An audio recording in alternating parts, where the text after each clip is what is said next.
在这个快节奏、充满压力的时代，每个人都渴望找到一片内心的净土。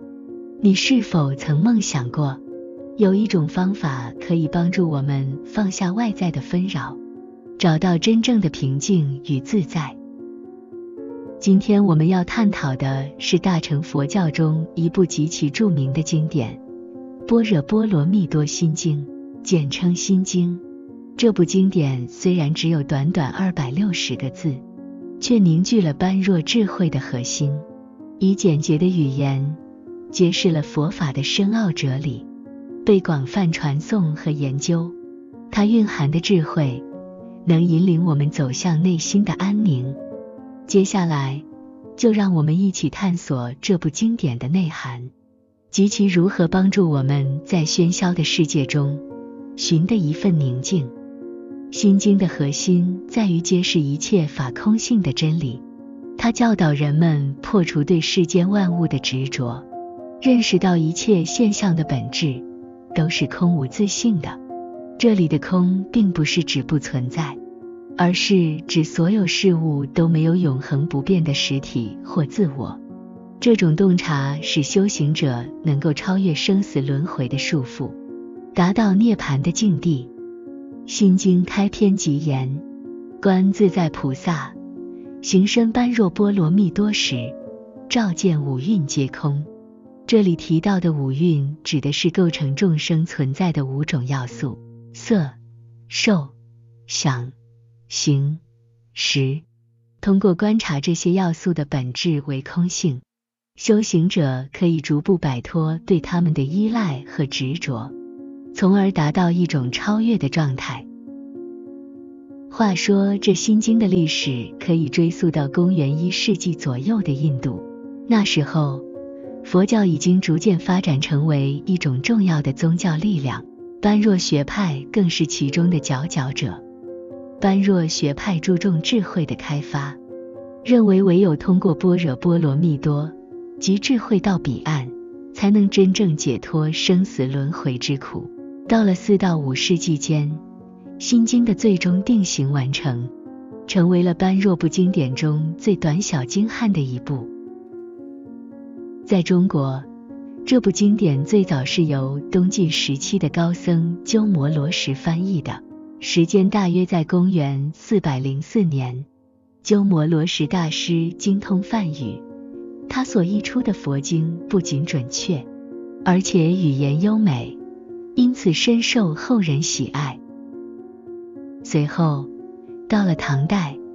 著名玄奘法师又在公元649年重新翻译了这部经典，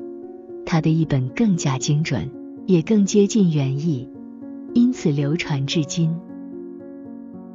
关于心经的来历，有许多动人的传说，其中流传最广的一个故事是关于唐朝的玄奘法师。玄奘法师为了求得真正的佛法，不畏艰难险阻，决定西行取经。在西行的路途中，他遇到了各种难以想象的困难。有一次，他被困在一个荒无人烟的地方，感到非常绝望。正在这时，观世音菩萨显灵，传授给他心经，并告诉他只要诚心念诵此经，就能得到庇护。果然，玄奘法师凭借这部经的力量度过了难关，最终成功抵达印度，并将许多佛经带回中国。心经之所以能够广为传播，一方面是因为它语言优美，内容深刻，另一方面则是因为历代高僧大德的弘扬。这些大师们通过讲经说法，将心经的智慧传递给了一代又一代的人。心经的教义为我们提供了一种心灵上的慰藉和精神上的指导，它教导我们放下对外在物质的执着，减少因欲望而生的烦恼，从而获得内心的平静与自在。在现代社会中，人们常常因为物质追求而忽略了内心的需要，导致心理失衡和社会问题频发。心经提醒我们要回归内心的宁静，学会放下不必要的负担，让心灵得以释放。同时，心经也强调了平等与慈悲的重要性。在佛教中，一切众生皆有佛性，都值得尊重与爱护。这种观念鼓励人们用一颗平和的心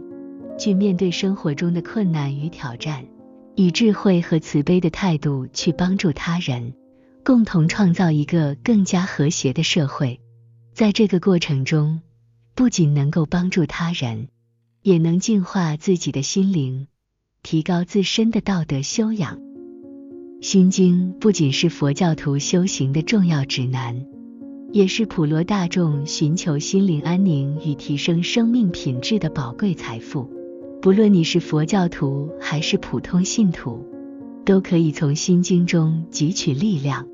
找到生活的方向和意义。愿各位都能在心经的智慧中找到内心的平静与自在。